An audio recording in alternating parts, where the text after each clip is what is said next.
Chuo Kikuu cha Dar es Salaam kimeandaa semina elekezi kwa wafanyakazi ambao ni wakuu wa vitengo mbalimbali walioteuliwa na wanaoendelea na nafasi zao ili kuongeza ubunifu na kukuza ubora katika utendaji kazi. Akizungumza wakati wa kufungua semina elekezi kwa wafanyakazi wa Chuo Kikuu cha Dar es Salaam inayofanyika katika chuo cha uongozi cha Mwalimu Nyerere kilichopo Kibaha, Naibu Katibu Mkuu Ofisi ya Rais Management ya Utumishi wa Umma na Utawala Bora, Bwana Xavier Mrope, amesema mafunzo haya yatasaidia kuimarisha uelewa na uwajibikaji mahali pa kazi, hivyo yanapaswa kuwa mafunzo endelevu. Mafunzo ya aina hii kwa viongozi wapya huwapa walengwa wanaokusudiwa fursa ya kufahamu kwa kina mambo yaliyopo mbele yao kwa pamoja na matarajio ya mwajiri na serikali kwa ujumla.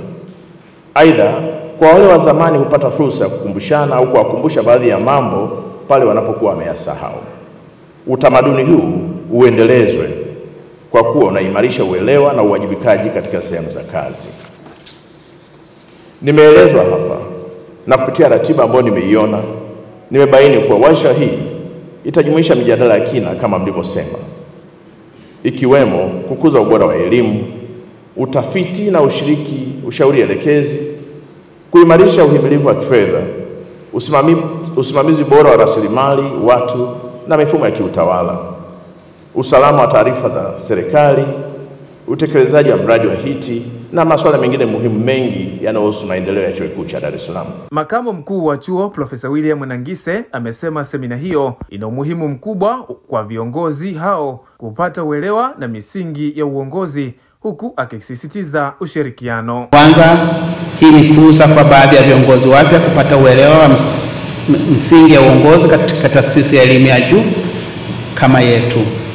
Ni muhimu kushirikiana taarifa na uzoefu kuhusu mahitaji ya msingi ya uongozi katika taasisi yetu na kuhakikisha kila kiongozi na msimamizi mwandamizi ana uelewa wa kutosha wa msingi na taratibu muhimu za kushughulikia majukumu ya uongozi katika taasisi hii.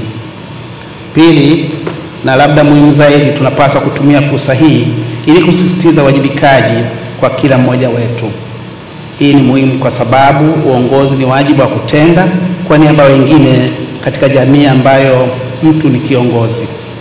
Ni muhimu kila kiongozi azimie kuwajibika kwa ustawi na maendeleo ya kitengo chake.